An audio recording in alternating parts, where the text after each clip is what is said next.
it's the solar building, and last year was household. Yeah, it's like babies, right? Yeah. Household is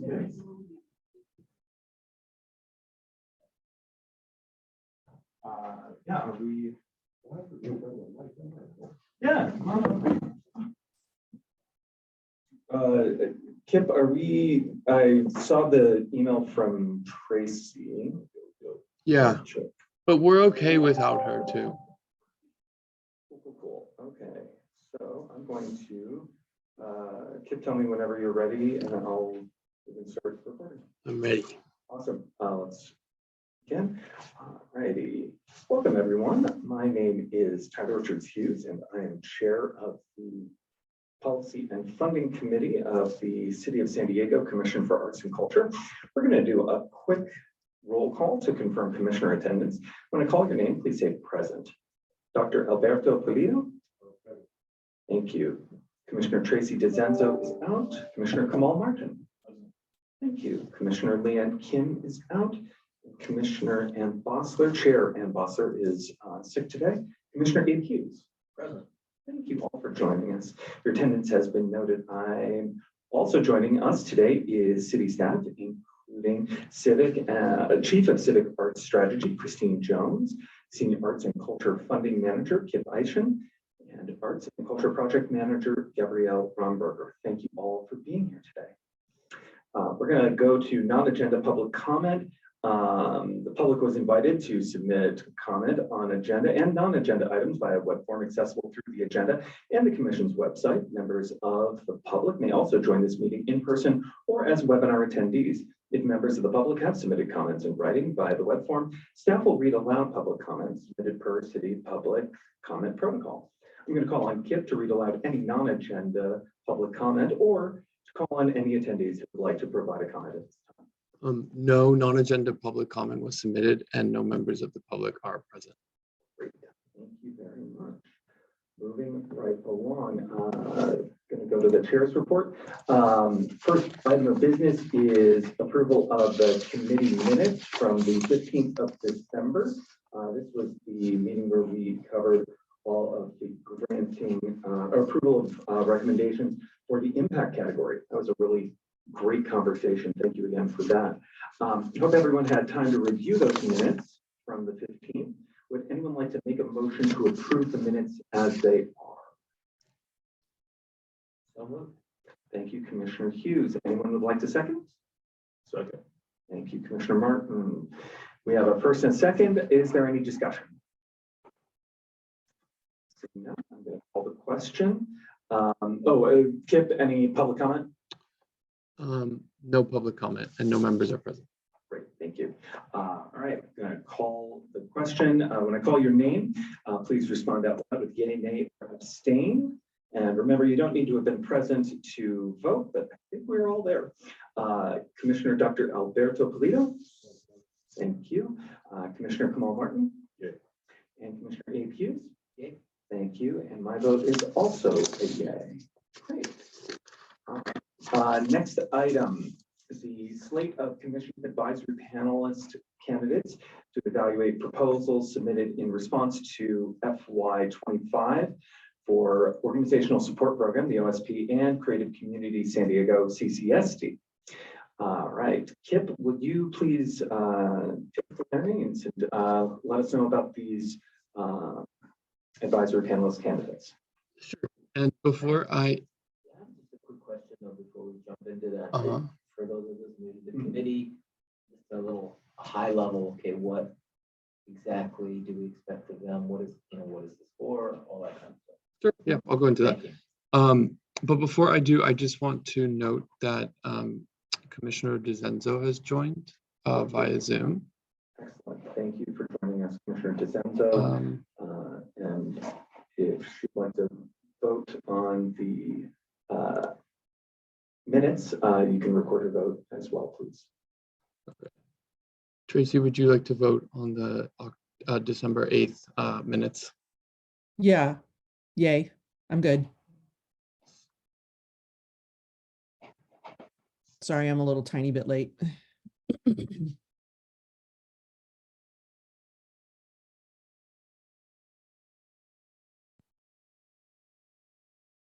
Move along. Okay. Your presentation. Ken. Thank Okay, you. sounds good.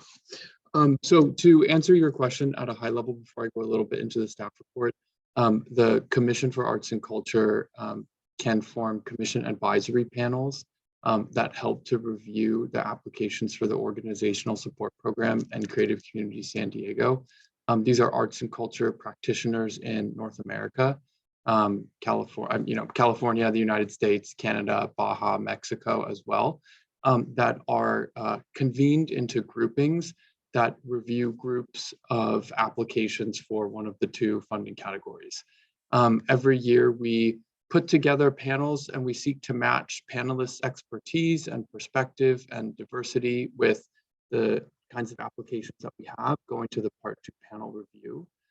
So every year we have a kind of a big slate of proposed candidates to be on the panels that we then use to construct the actual panels to review each group of applications. So like in the past, last year, for instance, we had like a large museums panel.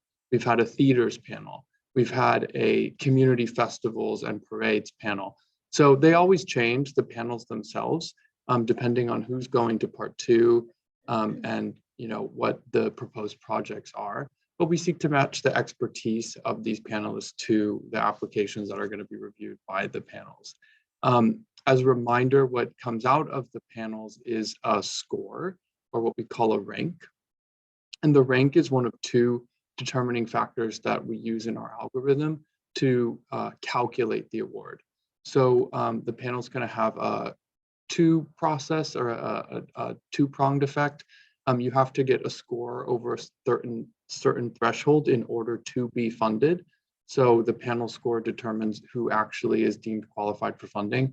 And then the score itself is a numerical input into the algorithm that impacts, along with either the project budget in CCSD or the annual operating income in OSP, the actual size of the award. Yes.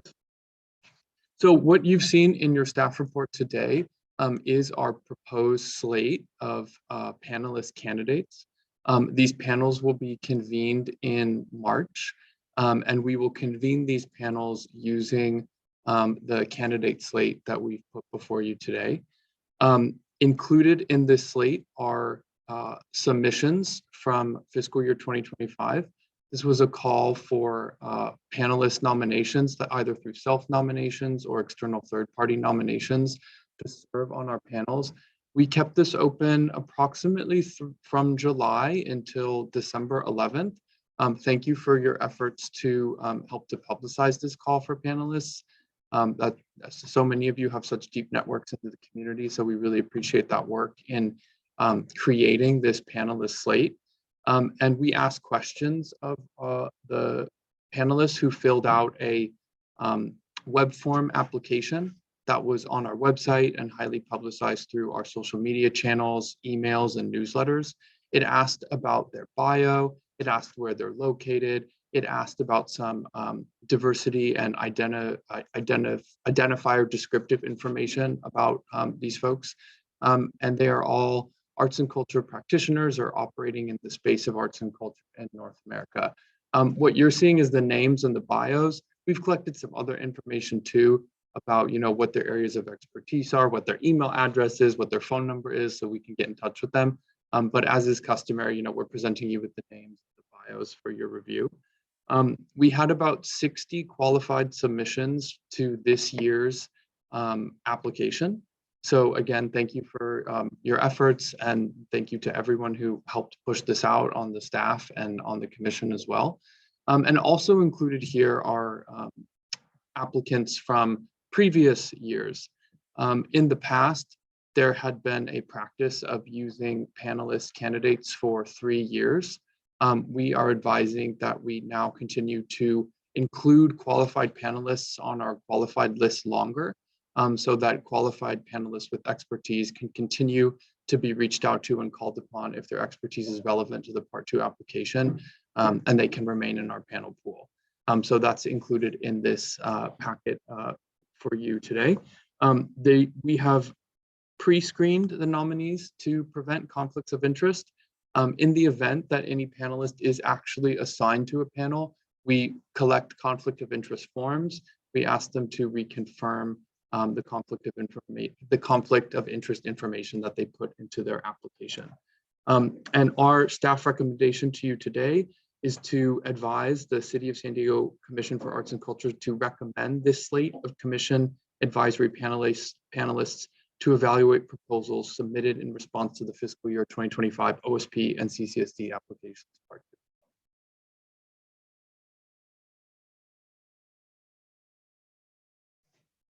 Thank you very much, Kip. So I'll entertain a first and a second for approval. Remember, we need a first and a second, so then we can have a discussion. I move to approve the slate of advisory panelists. So, first, thank you very much. So we have a first and a second. All right, discussion. Mr. Hughes, you looked pensive. I am pensive. No, I'm just, it's a great list. Seems to me very well structured, people from all over the country and very interesting individuals. Do they get paid for this work? They do, yeah. We break panelist payment into what we call full day or half day increments. And a full day is, or was last year, $300 to serve for a full day panel. If you could just share a little bit about how long panelists can remain on the qualified list now, and what changed in that.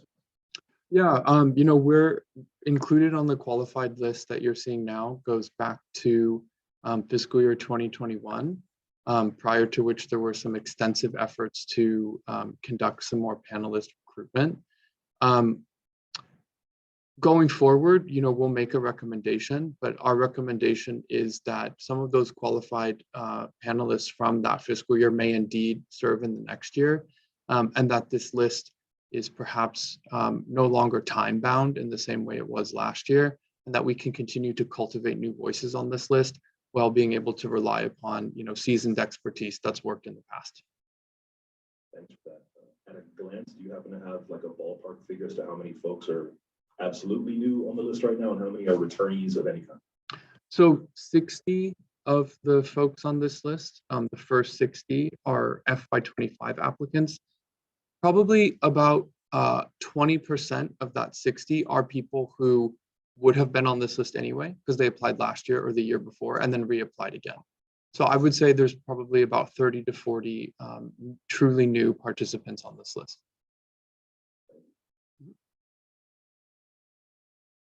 It may be worth, and Christine, I think since you have the institutional knowledge, if you could walk us through how this has changed over the last, I'd say, 5 years, from being less professionally focused to far more professionally focused, and the role the commissioners themselves used to play versus now.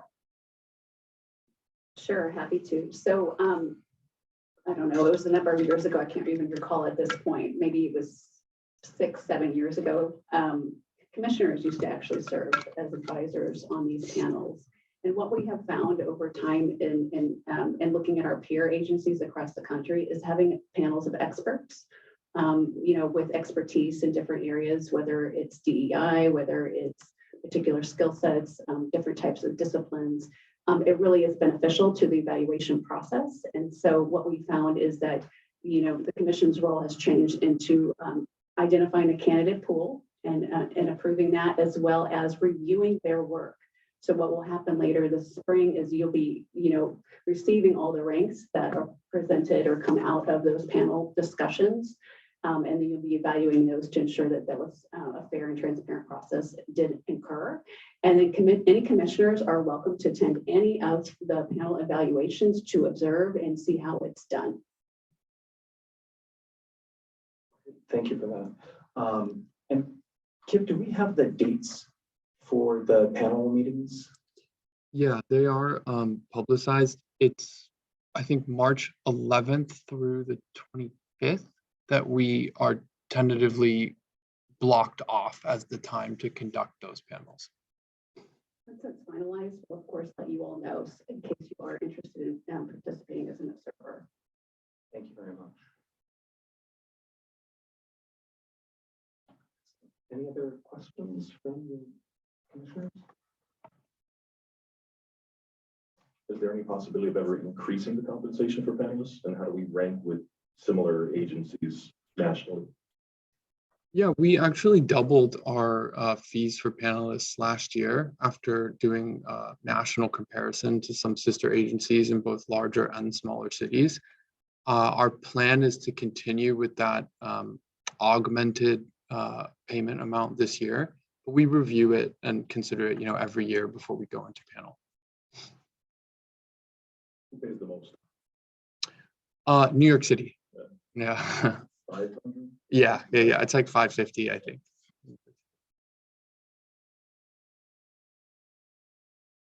I have a quick comment. It's a ticket to Hamilton. You can choose. They're probably like comparable Yeah. in terms of price. Like upper balcony. Great. I can tell you that having served for a long time and having been panelists and having used to write the OSP and go to panel, the level of discourse and just deep level of knowledge has gone up exponentially. It's really exciting to see where we are. And huge kudos to you, Christine, and to Jonathan for driving this forward and for the team for recruiting the kind of panelists that we have. It's very much appreciated for professionalizing that process. Excellent. All right, I'm going to call the question if there are no other comments. Oh, and anything from the public? We do have a comment coming through from Tracy, Excellent. but we're having some trouble getting her on audio. So she's going to provide a written comment. Great, thank you. Hey, Kip, can you hear me yet? Hello? She's doing that. Question, how many of these are local versus non-local? Good question. Yeah, there's certainly a good representation of local. I don't have like numerical percentage breakdowns, but I would say from a cursory, review to screen for conflicts of interest, that well over a third are probably local of the new respondents, with the majority of non-locals coming from either elsewhere in California or from sister agencies, doing similar work in places like Texas or Colorado or something like this. Each panel has like local as well as outside to balance it out, right? Okay. Yeah. We have some folks who have come to us from Tijuana, correct? We do indeed. Yeah, there's at least 2 new applicants on this list that are from Baja California or Tijuana. And there's a couple, I believe, from past years too that will remain on this list. But yes, there is representation from those communities as well. Chair Tracy's comment, may I? Tracy is always impressed by the community's willingness to do this work and appreciates everyone's efforts and finds the list amazing. Thank you, Tracy. Thank you, Tracy. All right. With no other comments or no public comment, I'm going to call the question. All right. I am going to call your name and please respond out loud with yay, nay, or abstain to approving this panel. Commissioner Dr. Alberto Pulido. Thank you. Commissioner Tracy DeZenzo, if you could put your answer in the chat. Her vote is yay. Thank you very much. Commissioner Kamal Martin. Yay. Thank you. And Commissioner Abe Hughes. Yay. And my vote is also yay. Thank you all very much. All right, I'm going to turn over to Chief of Civic Art Strategy, Christine Jones, to share a snap update. Christine? Well, first of all, Happy New Year to those that I haven't said that to. As far as staff updates today, I'll just a few reminders. So the World Design Capital community-driven grant program, which is a kind of a co-branded program between the City of San Diego and World Design Capital 2024. That application process is open and underway. They just recently had a humanities-centered workshop for open to the public for any potential people interested in applying for the program. And the deadline to apply for that for organizations and businesses is January 31st. So still a few weeks away, but now is the time to apply. In addition to that, our impact grantees are going through award agreement process right now, and we are going to be starting our cohort networking and kind of a kickoff with them in February. So we'll update you more on that as they start to form kind of their own core cohort as we move forward in their 18-month cycle. And then another thing I'll just add is our Far South Border North program, which is a regional collaborative. Again, that's a bi-county regional collaborative through San Diego County and Imperial County. As a reminder, we have right now our round 1 artists and cultural practitioners, which is about 60 artists, are moving forward with their public messaging campaigns across both counties and various communities. And really, again, focused on communities that are in the lowest quartile of the California Healthy Places Index. So those are disproportionately impacted communities that are getting this extraordinary work in those communities by artists and practitioners. Around 2 organizations who will be working with lead artists and supporting artists will be getting started in February. So it's going to be a full group of Far South Border North grantees out there doing the good work that they do over the course, essentially through August of 2024. And I'll just share one other item is that earlier this week, Jonathan and I did attend the Economic Development and Intergovernmental Relations Committee, which is the City Council Committee, did a report on the creative economy, which is a new report that was just issued by the city this week that kind of analyzes data and presents information showing trends and patterns over the last 10 years for creative industries throughout San Diego region, and some of the recommendations and tactics to be able to grow and tap the creative industries moving forward. So that will be, that certainly is available to commissioners. I think we have some information going out soon where you'll be able to see the link for that creative economy report. And then additionally, on January 25th coming up, Randy Cohen from Washington, D.C. based American for the Arts will be here, and there'll be invitations coming out soon for all of you if you're interested in attending. He'll be presenting and sharing more information about the arts and prosperity study. That was a study of the nonprofit arts and culture industry across the country. As you know, San Diego, the city of San Diego was involved, as well as a number of municipalities and cultural districts within our region. So everybody will be coming together on the 25th to really have a larger conversation about the nonprofit arts and culture industry. So again, more information coming soon on that. And that concludes my report. Thank you very much, Christine.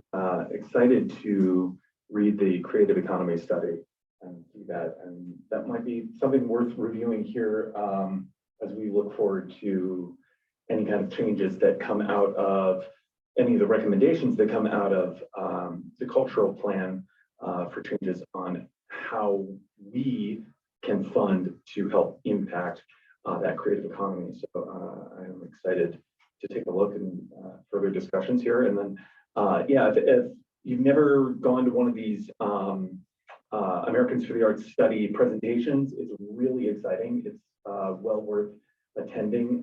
Randy Cohen is, I was joking at executive, meeting him is kind of like meeting Michael Kaiser. It's, you know, just one of those brilliant thought leaders of arts and culture. And he has been doing this study for 30 years and really has an understanding of the trends. So it's well worth it if you are available on the 25th to join. I'm going to make every effort to move my calendar around to be in attendance. I have a question for Christine.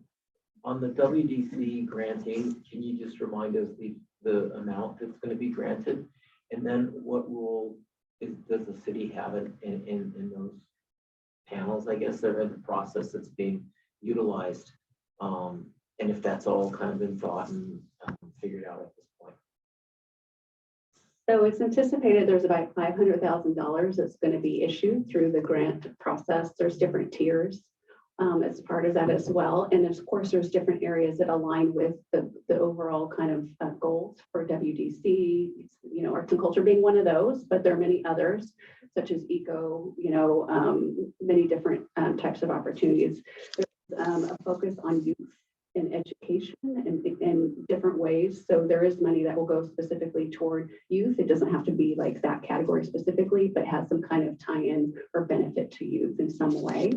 As far as the panel process goes, WDC is responsible for that. They are currently working on potentially identifying a pool of panelists to be able to evaluate those applications that are coming through. I would just encourage the city to get a little more involved and give some guidance on how to do these panels. Why reinvent the wheel? They've got lots of balls in the air at this point, from my observations. And I think whatever we can do to facilitate and help to make this a fair and equitable and proven process, I think would be well served, since I think this money really is coming from the city. We totally agree. And that's what we're doing pretty much on a daily basis with them. And I would share also that they do have a consultant on board who's helping them to facilitate the process, who actually helps with our Far South Board North program as well. So somebody who is a seasoned professional in the area.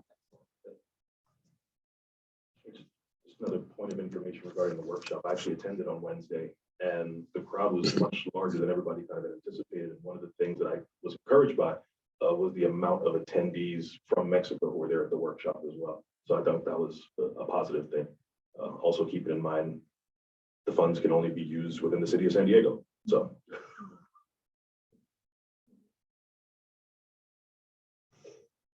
That is highly encouraging. So many people coming and be a part of that. Great. Thank you very much, Christine, for that.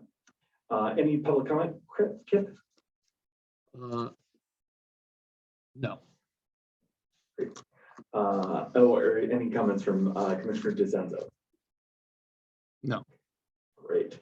Okay, moving along. Any new business for future agendas? Anything we'd like to add?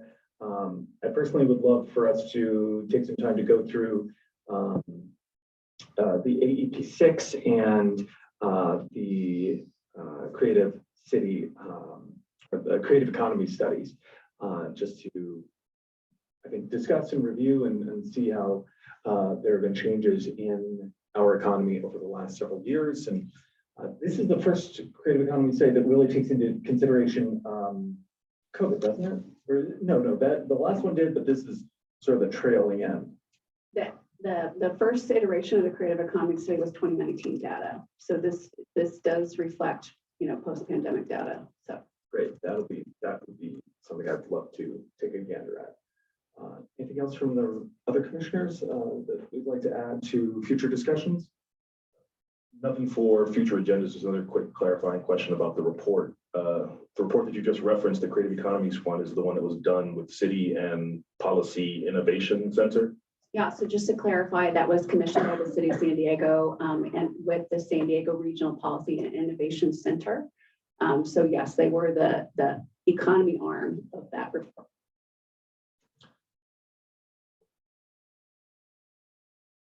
Exciting time to be a data nerd.